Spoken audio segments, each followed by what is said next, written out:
Going live, and we are live.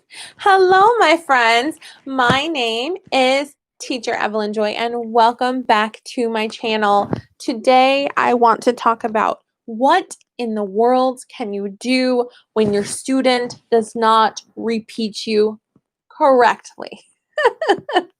First of all, just out of the gate, tell them to stop eating corn on the cob during class, please. I had a student, I swear she was trolling me. She would lazily not repeat correctly and really didn't care. And she was a regular. And one day she was eating corn on the cob in class. And when I let her eat the corn on the cob, we had class. I was used to it by then. But then when she started putting a ribbon in her mouth, I'm like, put the ribbon down. Don't put the ribbon in your mouth.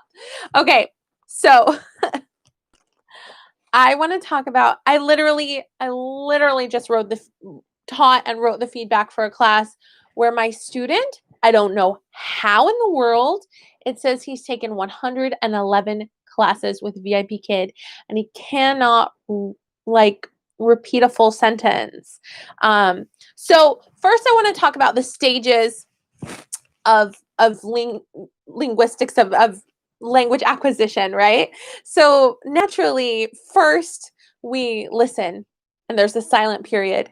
So that would be maybe your first classes, right? There can be a silent period. My baby is in his silent period. That's a time of listening, okay? It's natural to listen. So then you start to repeat and you make errors. You get corrected, okay? And you're repeating until you start to learn to read and write in the language, right? So there are levels and we see them teaching online. But I'm talking about parroting, but a parrot that is struggling, parroting incorrectly, repeating incorrectly. What can you do? Okay, so I'm going to use a lot of examples from the class that I just taught. Oh my goodness. It can be frustrating when there's a specific sound that your student is not getting. This student, this is the first time I've seen this. The N sound, he kept saying it like the L sound. So we were trying to read knack, and he kept saying lack.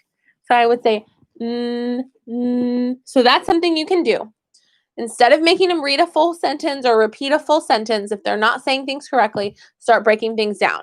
So whereas this is a lesson in level 2 that usually the students are able to read it or at least repeat it, I was having to break down to the word, like the. I couldn't say the horse or he'd get lost. So the first thing you can do if someone's not repeating correctly is break it down for them. Don't say the horse lives on the farm.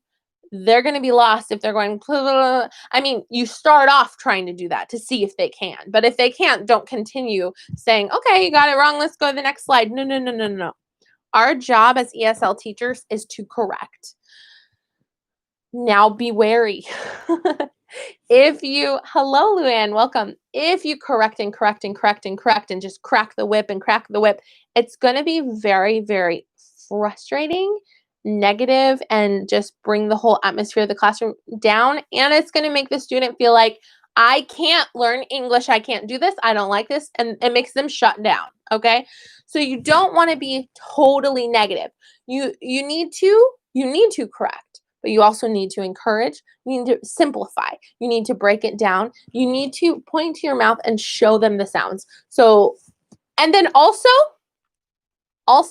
if they're not getting it several times of trying, move on.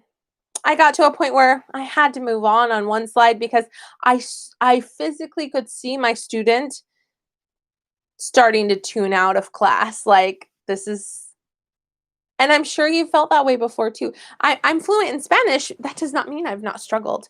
I remember a time when I was at church in Spanish, because we had to go to church in Spanish while going to missionary language school to learn Spanish, and they were singing the hymns in church. And I was so frustrated because they were going too fast. They were going too fast singing the hymn, and I wanted to read it and sing it, and I had such a desire to learn, but such a frustration with my own struggles. I struggle with being a slow reader, and I found that struggle coming up over again in a second language. I had struggled, and I felt like beat and conquered my struggle with reading in English, and then I learn a second language and it's all over again. So I understand that frustration. At church that time, I went to the bathroom and I cried my eyes out because I was so frustrated. I just wanted to sing the song like everybody else could do. I was physically seeing people who did not have the speaking ability that I had in Spanish read faster than me and be able to sing a song that I couldn't do. So it was, I was so frustrated that what I wanted to do, I couldn't do. And so I understand how my students feel. I just took a French class. I was so lost because I don't speak French, and the teacher was speaking fast and going through the slides, and I didn't know.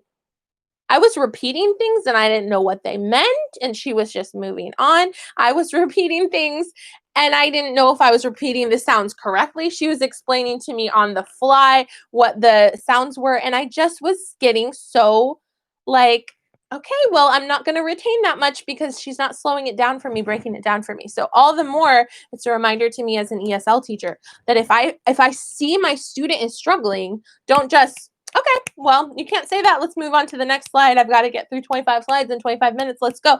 No. Yeah, you have to get through 25 slides in 25 minutes, but let's break this down. The chicken lives on the farm. The chicken lives on the farm, okay? Normally, with a more advanced kid, I mean just slightly more advanced, I would break it down and then have them say the whole sentence. This student was struggling so much that we were not able to take the individual words and bring them all together and say the full sentence. So this student, you have to play off of your student's ability, and you have to change the way that you teach the same lesson depending on the student. If you have a student that reads full sentences, you're going to have to extend, talk about colors, talk about numbers, talk about what else do you see on the page, right? Because you're going to fly through those 25 slides in like 10 minutes, right? So if they just, I read the sentence, the chicken lives on the farm, the cat lives in the house, the horse jumps over the chair, moving through all of it.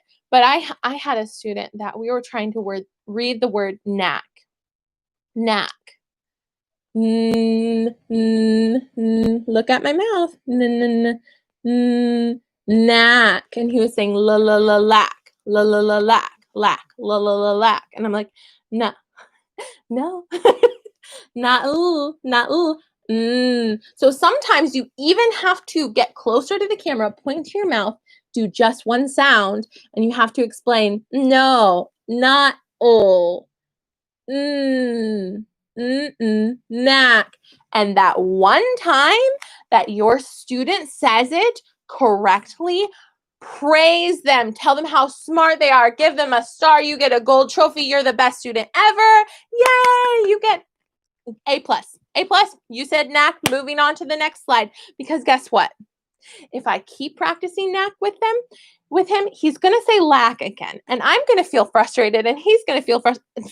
Once he says it one time correctly, we're moving on because it's important that you engage the student and you don't lose them in the frustration of learning a language, right? And then when you have a student who is struggling so much, when they do say things correctly, oh my goodness, tell them how smart they are, encourage them. This student was so confused about the language that he kept sneezing in class, and I kept saying, bless you, bless you. The chicken lives on the farm. So he would say, bless you. I'm like, you have no comprehension of what we're talking about to think that bless you is a part of the sentence. You know what I mean? So it's important to observe your student's ability to change your way of teaching the lesson. I have taught that same lesson to more advanced kiddos and less advanced kiddos, and the way you teach it, like I said, is completely different because you have to adjust to their ability, and you have to correct But for example, okay, so this is a totally different example. Reading full paragraphs and reading full slides. And I've seen some of the VIPKID materials about this too. In China, there's a thing called saving face. So you don't want to humiliate someone. You don't want to make them feel bad. And I felt that when learning Spanish. I remember one time in again, in Spanish class, I was in a class where we all had to read a chapter of the Bible together. I hated that. Oh, in unison with the rest of the class. And we were reading painfully slow, and I couldn't read with the class. I couldn't keep up. I was struggling over my words. I struggle with stuttering with reading, and I worked through it in English, and I had to start back at square one in Spanish, and it frustrated me to tears. That day, I made it through the class, and after class, I bawled my eyes out. I cried my eyes out. So if you think that I'm fluent in Spanish because it was easy, you're wrong. Learning Spanish was a struggle for me. I wanted to quit. I remember one time I went out in a field and I had a conversation with God by myself, and I was like, I can't do it. I don't want to do it. I can't do it. It's too hard. I don't know why you brought me here, because learning a second language is too hard for me, God. And when I stopped, God spoke to my heart and he said, are you done? Okay. Who made man's tongue? Okay. Just like the same words he said to Moses. Okay. Moses in the Bible, in the book of Exodus, God called him to speak before Pharaoh and before all of the people and lead the people of Israel out of captivity, out of slavery in Egypt. And he's like, but I'm slow of speech and slow of tongue. Like, why don't you call somebody else? And God snapped back at him, clapped back at him, and he said, who made man's tongue?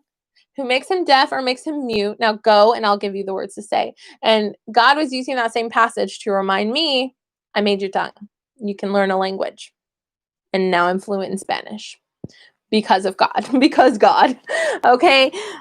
So I keep all of those things in mind when teaching my students. And then now recently, as an Outschool mama and an Outschool teacher, having my kids take Outschool classes, I now realize the perspective of the parents. I can't keep my 4-year-old in a chair to sit still for a class. I can keep my 5.5-year-old to sit in class. She can sit still in class, but she also gets distracted sometimes. I have had to leave the room and go change a poopy blowout during a class and leave my child alone taking a lesson online. I never intended that. I have missed a class before because I had a busy schedule and I forgot that I had signed up for a class for that day, and I missed a class. 2 times that's happened to me. And I've been late for a class one time because somebody reminded me and I'd almost forgotten that we were going to class. So I have been that parent that wasn't in the room, that parent that missed a class, that parent that was late to class. One time I had to, I was logging in and I had to download the newer version of Zoom. And so I was 2 minutes late to class because unexpected IT errors. So I've been that mom with the IT problems, right? And then taking the French class, I have been that student that had no idea what her teacher was talking about. No idea. No idea.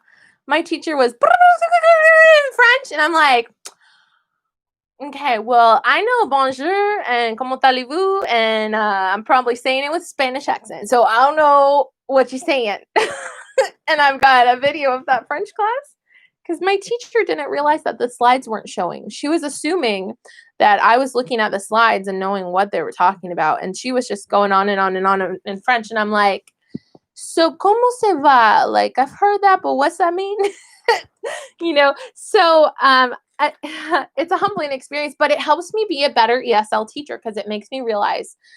And for example, this student that I was teaching, his name was a Chinese name, and I couldn't say it because it was written ping ping, P-E-N-G, P-E-N-G. But I asked him what his name was, and he said pong ping, pong ping. And so I moved on. I didn't repeat his name because I was not confident enough to repeat his name, and it was just a name. So our languages are so different, and at least English and Spanish and French are similar. We at least use the same letters, right? But Chinese to English, night and day, right? So I'm going to read what Luann says. Hello, you need to give processing time. Unfortunately, we watched the clock to finish class on time. Yeah, well, the thing is, for this class teaching this student, at the beginning, we were supposed to sing Old MacDonald Had a Farm, E-I-E-I-O. And at the end, we had to sing B-I-N-G-O. There was a farmer had a dog. Bingo was his name. Oh, are you catching on that my student didn't sing the song? So what I did on that slide was I used my dino puppet. I used a cat prop for on that farm. There was a cat, E-I-E-I-O. I sang to my student. And then I had my student repeat cat and say meow. And then I moved on to the next slide because I assessed at the beginning of class, just that first little slide that's used as a reward, that he couldn't repeat horse. He didn't know what a dog was. He didn't know cat. He didn't know chicken. He had to repeat that from me, and he was already struggling. So I assessed that, and I realized I can't spend all day on the song. I can't teach him line for line, word for word, this whole song, or we're going to spend 25 minutes on one slide. So I just sang to him, got him to say cat, moved on to the next slide. The same with at the end. We were out of time, sang bingo. We were at 24 minutes. I sang bingo to him, got him to say dog, and we did good. I gave him gold trophies. I told him how smart he is. I asked him his favorite color. He said blue. I said mine's blue too. What's your favorite animal? I asked him, this was when I was still figuring out that he didn't know a lick of English. He's had 111 classes with VIPKID, and somehow he fell through the cracks. Some people just struggle more with languages, and this was this student. So I said, the teacher, by the way, all it said was good student. I'm like, you could give a little more detail, but that is neither here nor there. Okay, I said, what's your favorite animal? What animal do you like? Thinking that maybe he knew animal names, and he said two. And I'm like, two? Like cat? Do you like cats? Okay, so I realized he knows numbers. He understands that I'm trying to give him an option, right? So he's somewhat understanding, but remembering things like names of animals, even though he's on that section, that knowledge has not absorbed to the point of remembering it and repeating it in class. And that's fine, but you have to be careful with these students not to lose them. Now, students that are more advanced, I was talking about save face, and I think I switched topics, but students that are more advanced read full paragraphs. And actually in those lessons, we're not supposed to be doing most of the talking or even half of the talking. They're supposed to be talking more than us, right? So the thing is, with correcting those students, I have them read the paragraph, and I underline the words as that they read wrong. And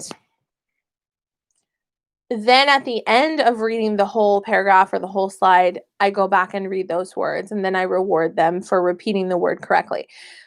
But if it's an overwhelming amount of words that are going to be underlined, I've started only underlining the sound they got wrong, so that they see, for the most part, I read the word correctly, but I read this one letter wrong, so they can see, oh, that's what I read wrong. So it doesn't have an overwhelming amount of underlined things on the screen. Another thing I do is I click the erase button, and as I read each word and they repeat me, I erase that underline and that underline so that it's disappearing off the screen. So at the end, the screen is clear again. You read everything correctly, you get a prize. And I save the gold trophies. This is some people don't even do secondary rewards. I might be the only VIPKID teacher that does third reward. So I give, stars and then whatever little cartoon character they want. And then if they do an excellent job, like little kids singing the alphabet independently without the teacher's help, get a gold trophy.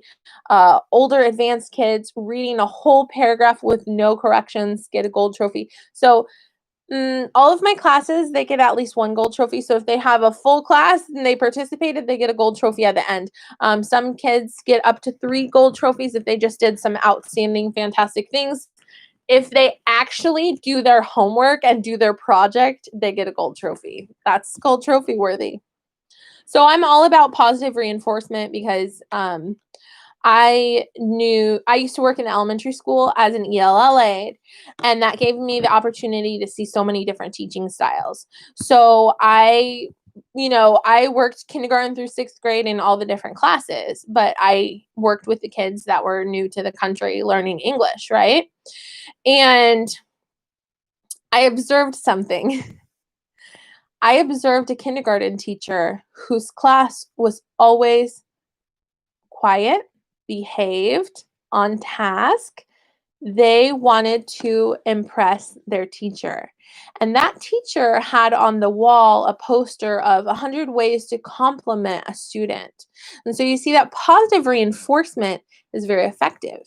In another classroom, a 2nd grade classroom, I, as an adult, dreaded going to her classroom because I grew up with a mom who screamed and yelled.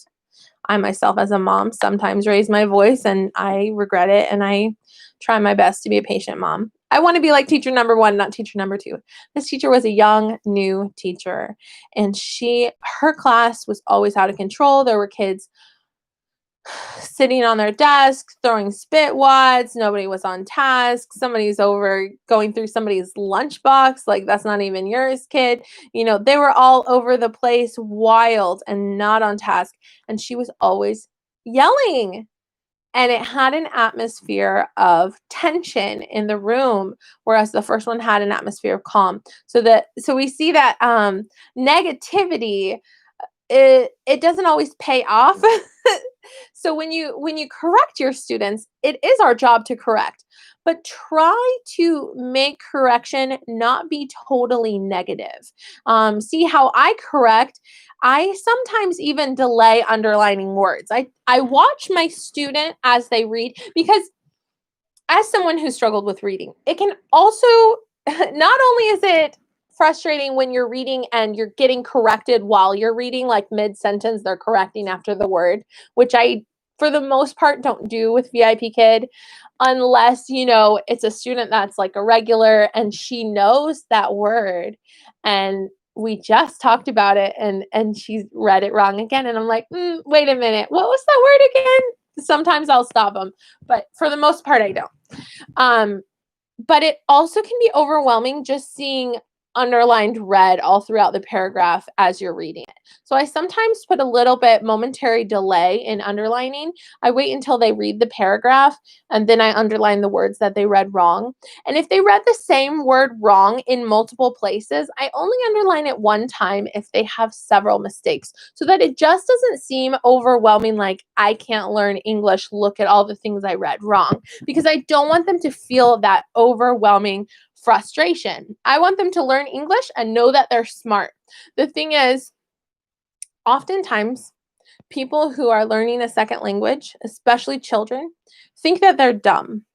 They think that they're dumb because they compare themselves to other students who are learning the same things in the same language, in just one language, and it's their first language. So when I was an ELL aide, I had students who were new to the country who were struggling with reading and math because it's in a second language, and it's a different way of doing math than in their country. It's a different language, and they thought that they were dumb because they were getting low test scores compared to other kids who were getting rewarded for having high test scores. That's how I felt as someone who struggled with reading. But you see, as an adult, I realized you're smarter than the kids with the high test scores. Why? You're smarter than the kids with the high test scores because you're doing it in your second language. They're not doing this in French or Spanish. They're doing it in their first language. Everybody can do that, right? Everybody can do better in the first language than their second language. So it's also our job to encourage and remind our students that they're smart. And if they're struggling with a second language, they're still a genius. You're still smart because you're a kid learning a second language. How many adults can say that, right? Now, when I'm teaching my kids Spanish in Outschool, I tell them you have a special ability that adults don't have. The younger you are, the easier it is to learn language. The younger you are, your brain is like a sponge and your ears are still clean, right? Your ears have that special ability to hear the difference between foreign sounds. And this is true when you're studying linguistics and language acquisition. Babies have this special ability of learning language, right? And you can go back and watch my TESOL video. I talk all about it with all the technical terms. But it comes down to sounds like O in Spanish and English. I always tell my Outschool students, I always go over the vowel sounds first. When one of the first, I do introductions and then vowel sounds and then whatever we're learning in that Spanish class. Because if you don't know the vowel sounds, you don't know how to read in Spanish correctly. But if you know the vowel sounds, it's like a key to understanding a lot more Spanish. Okay? So I tell my students that to encourage them, to let them know kids are smart. You've already learned one language. You can learn a second one. You already have the ability to learn a language. You already speak a language. You learned a language as a baby and first you listened for a year. And you knew in your brain 100 words before you ever said mama, before you ever said one word. You had the knowledge in your head, absorbing, listening, all that knowledge. Then you started to talk, but you didn't talk in full sentences. You just said mama, dada, and people said, oh, yay, they praised you. They told you how great you were doing, right? And then you started to speak in sentences, but not correctly. And you got corrected. People laughed at you and said, oh, look how cute she is. She says straw babies instead of strawberries, or he says dirtle instead of girl, or whatever it is, right? And so, but you get laughed at and you get corrected. That's a part of the language. That's an important step in language learning, is getting corrected. Honestly, VIPKID teachers, that's the only thing we're hired for, is our ability to speak the language as a native so that they can hear us, and our ability to hear them making the error so we can correct them. They can watch TV all day long, but studies show that your brain doesn't light up and connect with the TV like it does with a real person and real interaction, even over the computer, a person that's responding to you and talking to you, right? So it's interesting. Language learning, super interesting stuff. But I think it's very important not to get frustrated. I felt myself getting frustrated with my student when he kept doing the L sound for the N sound. I'm like, no, I'm saying n, n, n. And he was saying l, l. And I got him to say it correctly for one thing, and I rewarded him. And then on another slide, he was saying it incorrectly, and I had to move on. We weren't able to stay on that same word forever. And I also saw my student getting frustrated, and I didn't want him to feel that way. I want all of my students at the end of class to feel like, huh, that class wasn't so bad. Or like, wow, I love English class. Or wow, I'm pretty smart. I don't want my students to finish class feeling like, well, English is the hardest thing I ever tried to learn, and I'm pretty much going to quit. Because that's how I felt with Spanish sometimes. I have a natural ability to communicate in languages, speaking, but I struggle with reading. And it was so frustrating to me to see my classmates that struggled with communicating and talking, but they could read better than me. And it was so frustrating to me. Not that I was being competitive and wanted to be better than them, but I didn't understand why they could get it and I couldn't. It's because each person has different abilities. Each person has different areas of genius. And as a kid, I always thought I was dumb. And as an adult, I learned a second language, and somebody told me, you can no longer call yourself dumb because you speak two languages. And that's when I realized everybody has their own area of genius. And in the public school system, we too much emphasize standardized testing so that the kids that aren't good test takers, I've always been a terrible test taker. I remember I studied a week for an Old Testament test in Bible college. It was over a lot of notes of materials. I studied so hard for it and I bombed the test. I got a D. My friends that didn't study at all got a C. I cried my eyes out, okay? School is hard. And now look at me, I'm a teacher. I actually think that people that struggled in school make more compassionate, empathetic teachers. They understand better their students. Because I remember teachers that in the public school system that would roll their eyes at their students, that they would tap their feet, that they would feel look down their nose at students that struggled. And I remember feeling that way about some of my teachers. I remember feeling like my teachers liked the smart students better than me because those students were getting them the test scores that they need for approval for whatever. But I could have used, they didn't know my home situation. I could have used more love, okay, as a student and as a little girl struggling with a broken home and bullies at school. I could have used more loving teachers and less judgmental over my test scores. So as a teacher, I try to be more compassionate, knowing that I don't know where my students are coming from. So when I see this student's taken 111 VIPKID classes and he still doesn't know how to read the word knack correctly, maybe he needs a teacher like me that's going to break it down for him, and maybe we can get past knack, or maybe we won't. I don't know. It depends. But it was my first time teaching him. Anyway, that's pretty much all I wanted to say. I'm going to read what Luann said. She said, I had one of those students this morning. I never realized that eraser removes one line. Yes. Okay, well, there's two buttons. There's one button for refresh the whole page. There's one button that's an eraser. So the eraser, you hover over it and the line turns green and you click it and it erases it. So yeah, new feature for you. So anyway, thank you guys for listening to me. I thought, why not be more transparent about the struggles I've had, because maybe it can help other ESL teachers understand more of the perspective of the struggling student, right? Oh man. I remember in 6th grade dreading if the teacher asked me to read aloud, because the boys in my class would be rolling their eyes and sighing as I was struggling over the words. I stuttered and stumbled.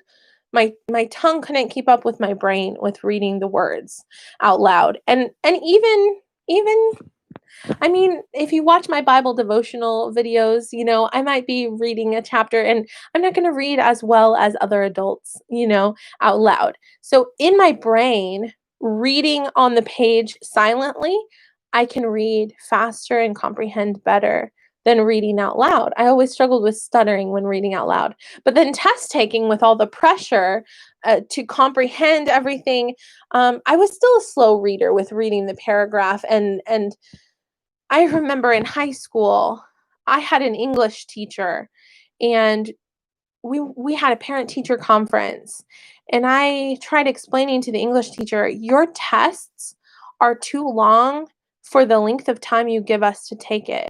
You only give us 25 minutes to do, like, so many page test.